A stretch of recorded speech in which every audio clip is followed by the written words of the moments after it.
Ladies and gentlemen, the story you are about to hear is true.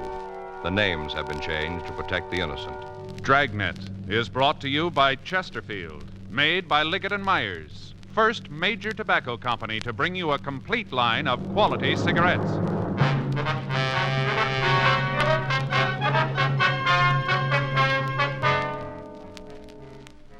You're a detective sergeant. You're assigned a robbery detail. A pair of thieves has been terrorizing the merchants in your city. They're described as a man and a woman. From their actions, you know they're capable of murder. Your job, stop them. Today, you hear these three words everywhere. Chesterfield's for me. The cigarette with a proven good record with smokers. Here is the record. Bi-monthly examinations of a group of smokers show no adverse effects to the nose, throat, and sinuses from smoking Chesterfields. Chesterfields for me. The cigarette tested and approved by 30 years of scientific tobacco research. Chesterfields for me. Chesterfield gives you proof of highest quality, low nicotine. The taste you want, the mildness you want. The Chesterfield you smoke today is the best cigarette ever made, and best for you.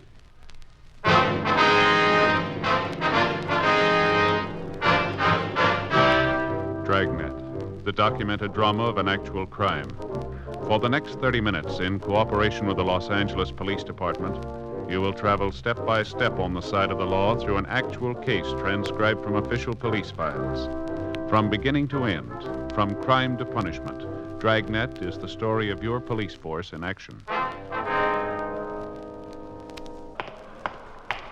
It was Wednesday, July 23rd. It was warm in Los Angeles. We were working the night watch out of robbery detail. My partner's Frank Smith. The boss is Chief of Detective Stab Brown. My name's Friday.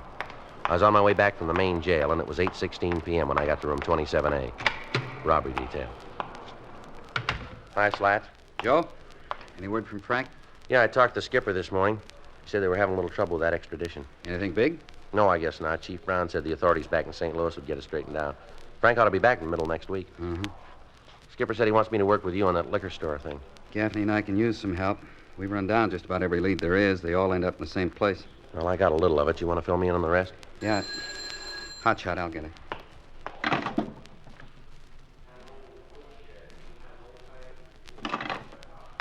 Well, you can get it firsthand. Yeah? They just scored again.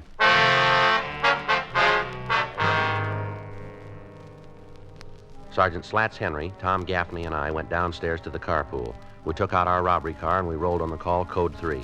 It took us a little over 10 minutes to get to the corner of Alexandria and Burns Avenues. The place that had reported being robbed was a small neighborhood liquor store.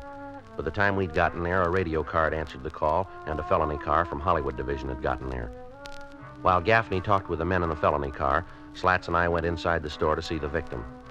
The uniformed officer who was with him told us that the elderly man's name was Charles Osborne.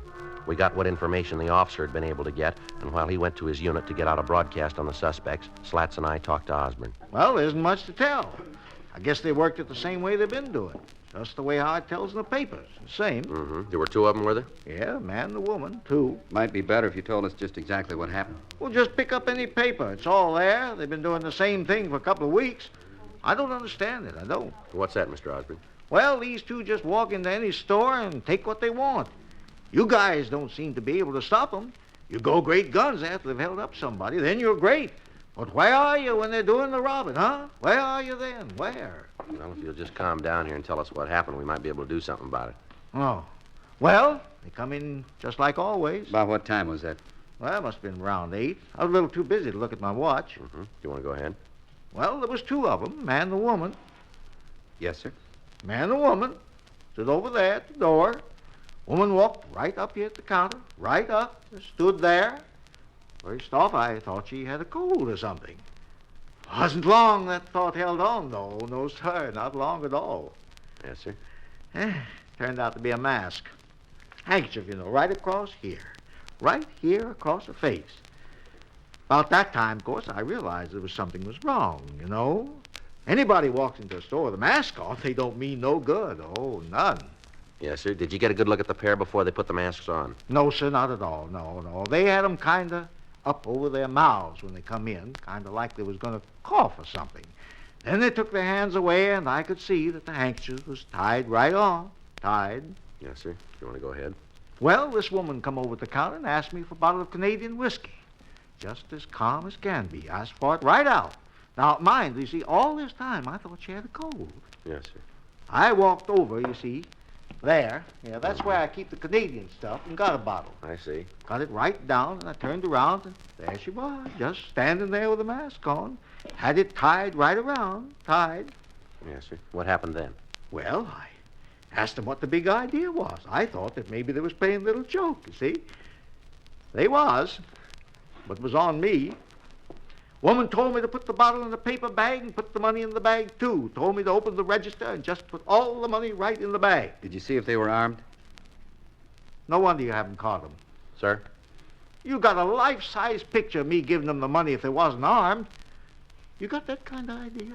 No, sir. We just want to know if they had guns. Well, of course they had guns. Did you see them? Well, naturally. Right out in the open? No.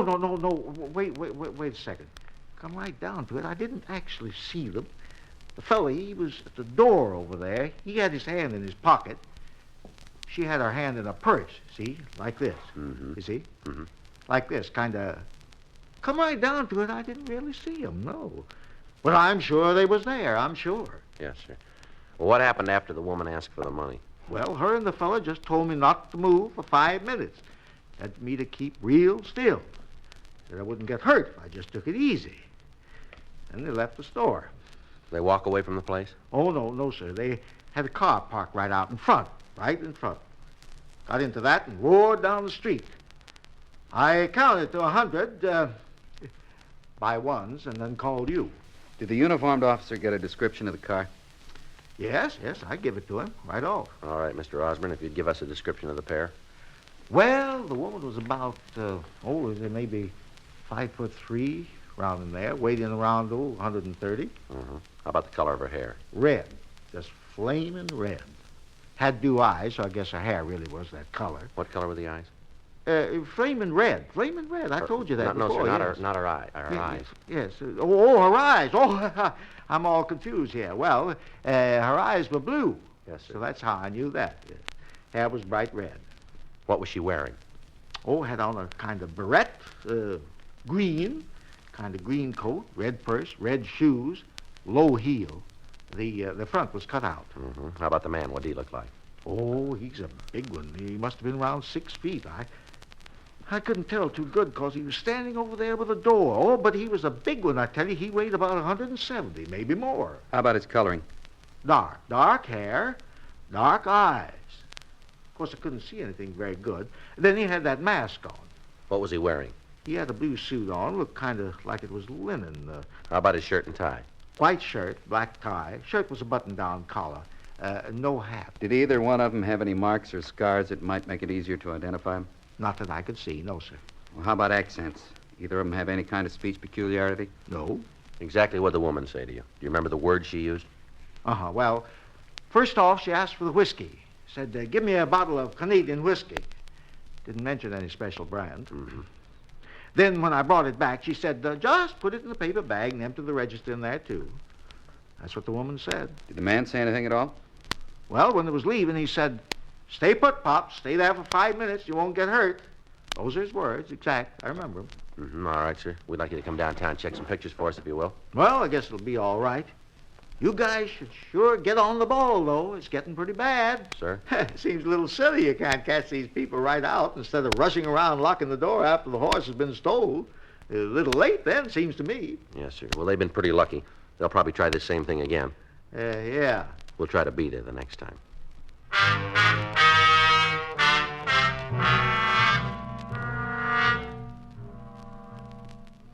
A search of the immediate area failed to turn up anything that might lead to the identity of the thieves. A broadcast had been gotten out to all cars in the city giving the description of the couple, the automobile they were driving, and the clothes they were wearing. The pair had been operating in the city for the past 3 weeks. In that time, they'd established a fairly definite method of operation. 2 days before they planned to work, they'd steal a car. Then, on the night that they started their operation, they'd pick one of the city's main arterials and start at one end of it. They'd hit 3 or 4 stores in the area in a period of half an hour. The stolen car would be parked on a side street, and the couple would make good their escape. All of the routine efforts had been made to identify them. Due to the fact that a woman was involved in the operation, the State Adult Authority for Women had been contacted for the names of recent parolees. But when these had been checked out, we netted nothing. Because of the circumstances of the M.O., we felt that the first break in the case would come through the woman. The stats office had made several runs, and the possibles had been checked out. Results, nothing. 5 minutes after we'd left the first victim, we got another call.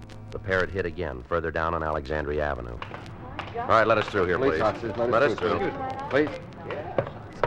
You the cops? Yes, sir, that's right. I'm the fellow that was robbed. I'm him. Slats, you want to see if you can try to clear the front of the place? Right. Okay.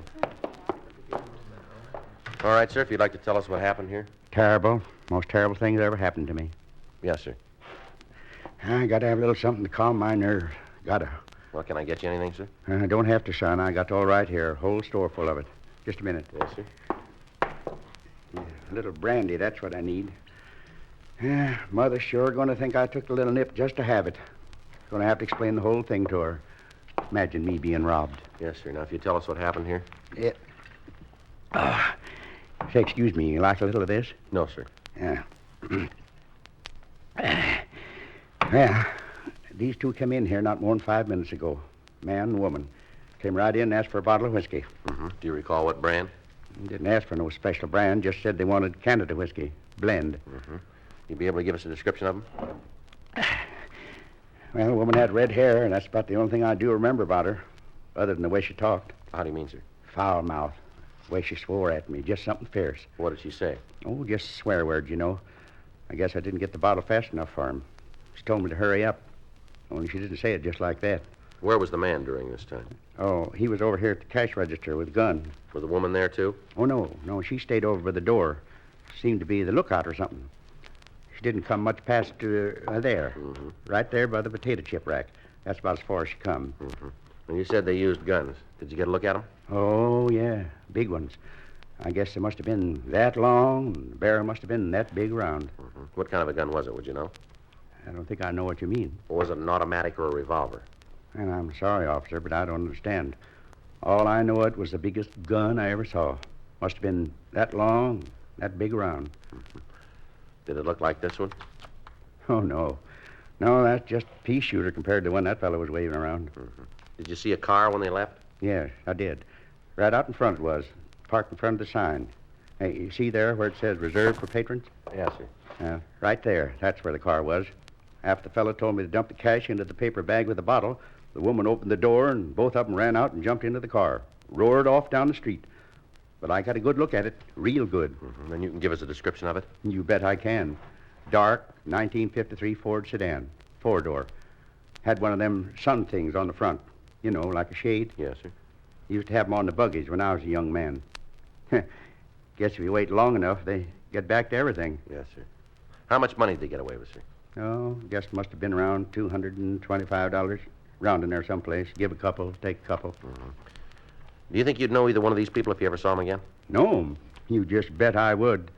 Even with those masks on, I'd be able to pick them right out of a crowd. You just stand them up in front of me and I'll point them out. I'll never forget that gun. Biggest gun I ever saw. Must have been that long and that big around. That one you got there is a real pea shooter. Mm-hmm. How's it look, Joe?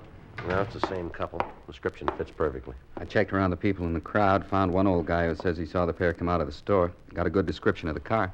I already gave him one. I can tell you anything you want to know. Yes, sir, we appreciate that, but we do want to talk to everybody who knows anything about the holdup. All right. You go ahead and talk to the other fella. You go right ahead. Yeah, but I got something he can't give you. What's that, sir? License number of the car they drove.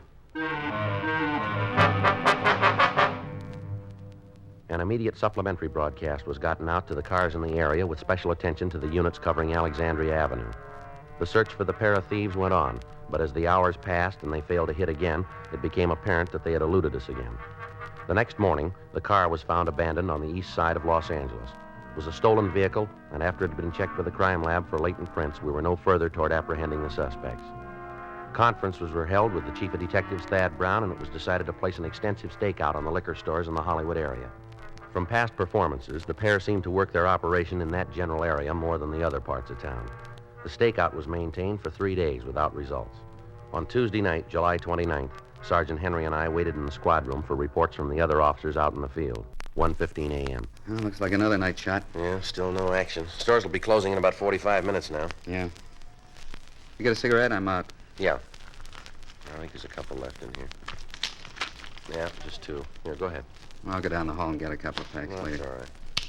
Here. Heard from Frank? No, I talked to Fay night before last. She got a letter from him. Said he thought he'd be back about the end of the week. Say how it's going? No, she just read me a couple parts of the letter. I guess it's all straightened out. Suspect's coming back on his own. Extraditions can sure be a pain. I had to go back to New Orleans on one last year. Had a miserable time. Guy gave us a lot of trouble. Yeah, I remember. I get it.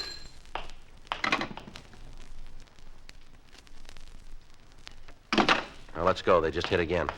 In the stakeout area? No, out in Highland Park. They're way out on this one. What do you mean? Well, the victim decided to give him a little trouble. Yeah? The male suspect broke off the bottom of a whiskey bottle and worked the victim over. Mm-hmm. Almost killed him.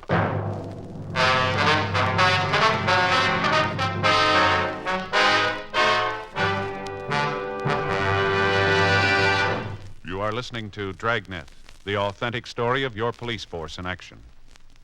Chesterfield's for me. You hear it everywhere. A brand new survey of campus cigarette dealers at 274 leading colleges and universities shows Chesterfield the largest seller. Nobody knows it better than America's #1 band leader, Ray Anthony, who plays college dates coast to coast. Here is Ray with his attractive wife, Dee. In cigarettes, the young crowd really goes for Chesterfields. I've noticed that wherever we've played. And I guess it's one of the reasons Chesterfield is America's most popular two-way cigarette. Of course, Dee and I are Chesterfield smokers, too. We know they're best for us. Chesterfield's for me. You hear it everywhere. The Chesterfield you smoke today is the best cigarette ever made. And best for you.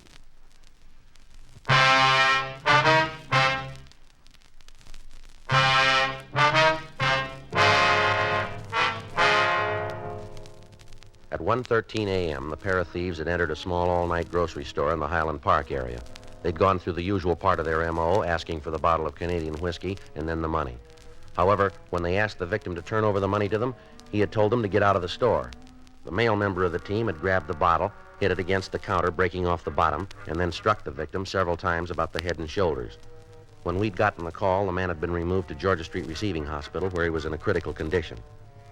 An immediate search of the area had failed to turn up anything that might lead us to the apprehension of the man and woman.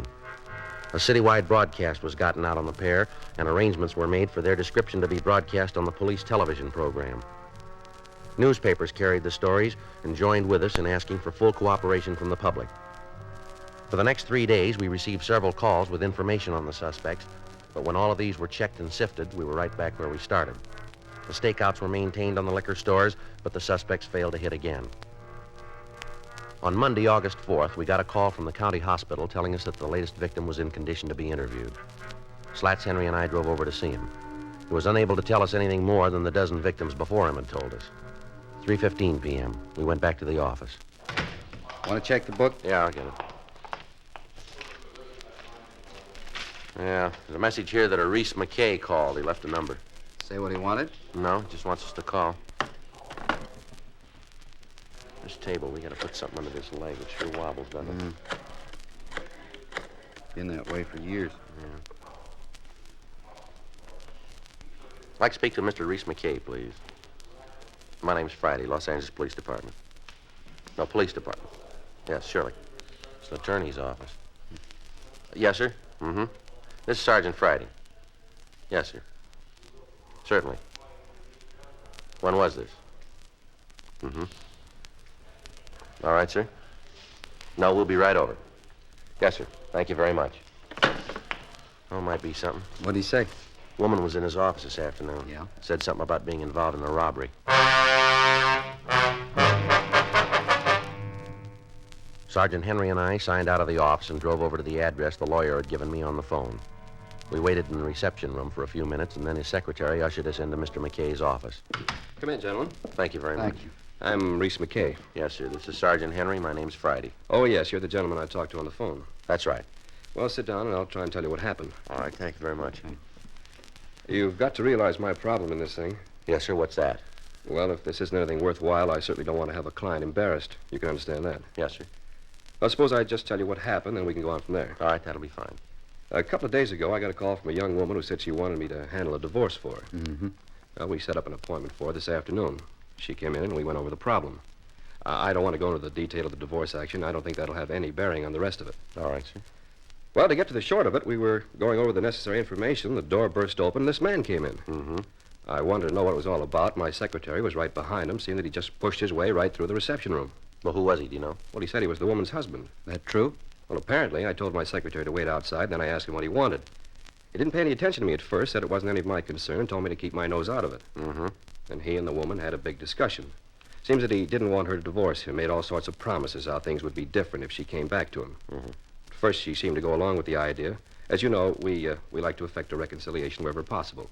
So I told him to go ahead and talk it over. Mm-hmm. Well, I left them in the office and went out of the reception room, and for a while it seemed they were getting along all right. Then the shouting died down, and they seemed to have agreed. And all of a sudden, it broke loose again. They started to scream at each other, and I went right back in the office, and just as I opened the door, I heard the man tell her that if she didn't come back, he'd cause her a lot of trouble. He said for her to remember that she was mixed up in the holdups, too, and these were the exact words. Don't forget, you're mixed up in those stick-ups as deep as me. I see. When they saw me, they both quieted down, and a couple of minutes later, they both left the office. The woman said she'd get in touch with me about the bill. It's certainly something that should be looked into. Yes, that's what I thought. That's the reason I called you. Can you give us the name and address of the couple? Yes, sir, I have it right here. Mm-hmm. Thank you. Pretty difficult to imagine that she'd be involved in anything like that. Pretty woman, beautiful hair. Is that right? Yes, flaming red. We obtained the address the woman had given Reese McKay, and we checked her name through R&I. We found no criminal record on anyone answering her description. While Slats called Chief Brown and told him what had happened, I asked the record division to make a run on the husband. We found that he'd been arrested 3 years before for attempted armed robbery, but that he'd been released for lack of evidence. 5:40 p.m. Slats and I drove over to the woman's address. The name on the mailbox in the apartment lobby read Mr. and Mrs. George Winston. We rang the bell and we identified ourselves. You want to come in? Thank you very much. Is there anyone else here, ma'am? You mean in the apartment? Yes. No, I'm alone. Where's that door lead, ma'am? Bedroom? You mind if we take a look? Maybe you better tell me what this is all about first, huh? You better go ahead, Slats. Yeah. Suppose you're used to hearing that you've got a lot of nerve. Yes, ma'am. Well, it's true. What's this all about? Isn't there some law that says you got to make a complaint or something? Where's your husband? That bum. Where is he? I don't know, and I don't care if I never see him again. Nothing but trouble did I ever get from him.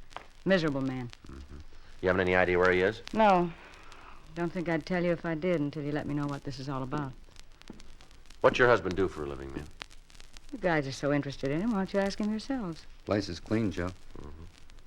I told you that going in. What's this all about? Now, come on, tell me or get out. We understand you and your husband had an argument this morning. Two of you mentioned something about a robbery.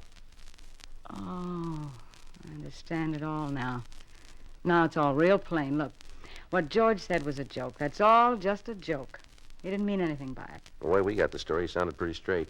You got it a little mixed up. Well, maybe you better come downtown and tell us all about it, huh? What for? Well, we've got some people down there we'd like you to meet. I got enough friends. Well, then let's put it down to these people who'd like to meet you. Do you want to get your coat? I think there's supposed to be something like a charge, isn't there? Yes, ma'am. That's the way you want it. I do. All right. Suspicion of robbery. What makes you think you can make it stick? Well, we wouldn't be taking you in if we didn't figure we had a case.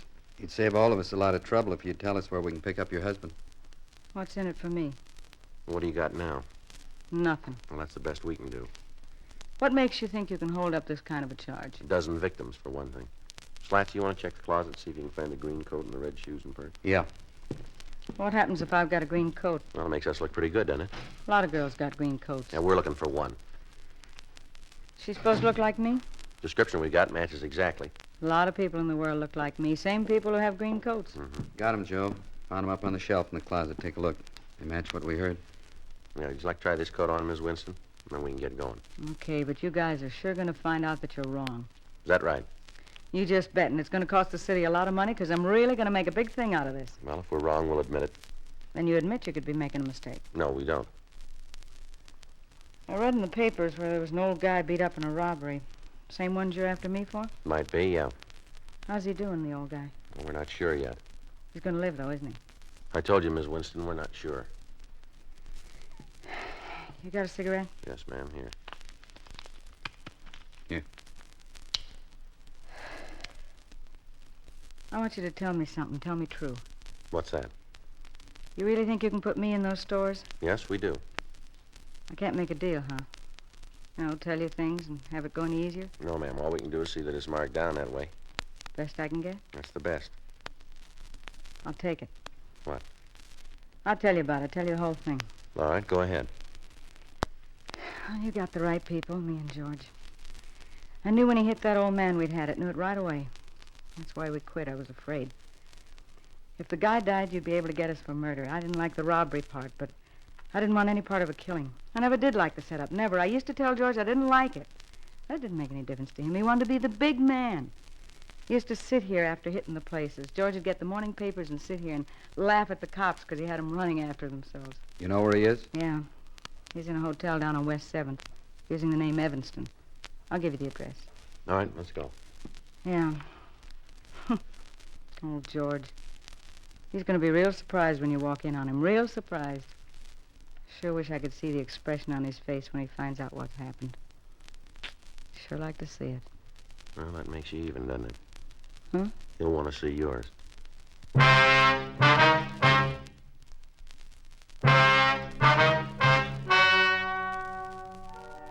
The story you have just heard is true. The names were changed to protect the innocent. On November 17th, trial was held in Department 98, Superior Court of the State of California, in and for the County of Los Angeles. In a moment, the results of that trial. Now, here is our star, Jack Webb. Thank you, George Fenneman. Friends, we've told you that Chesterfield is the best cigarette for you to smoke. Now, to me, Chesterfield's record with people who do smoke them regularly backs up that statement. Chesterfields are best because they're highest in quality, low in nicotine, because they smoke mild, and they're really satisfying. I wish you'd give them a try and see for yourself. America's most popular two-way cigarette. Regular or king-size Chesterfield. Best for me, best for you.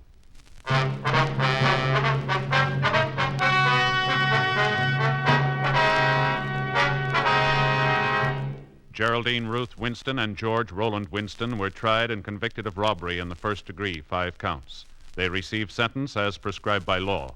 Robbery in the first degree is punishable by imprisonment for a period of not less than 5 years in the state penitentiary.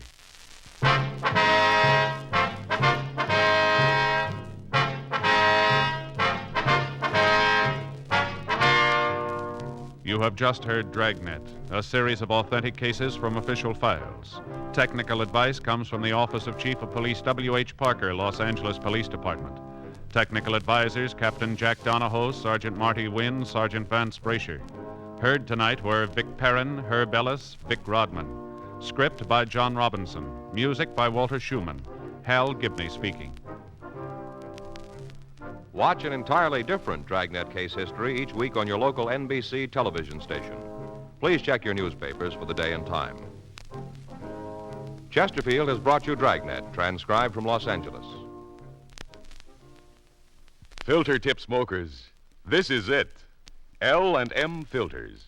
The one filter tip cigarette with plenty of good taste, much more flavor, much less nicotine, and effective filtration. Only the L&M filter contains the miracle product alpha cellulose, absolutely pure, non-mineral, harmless to health. Yes, this is it. As Barbara Stanwyck puts it, L&M filters are just what the doctor ordered. Buy L&M filters, the light and mild smoke.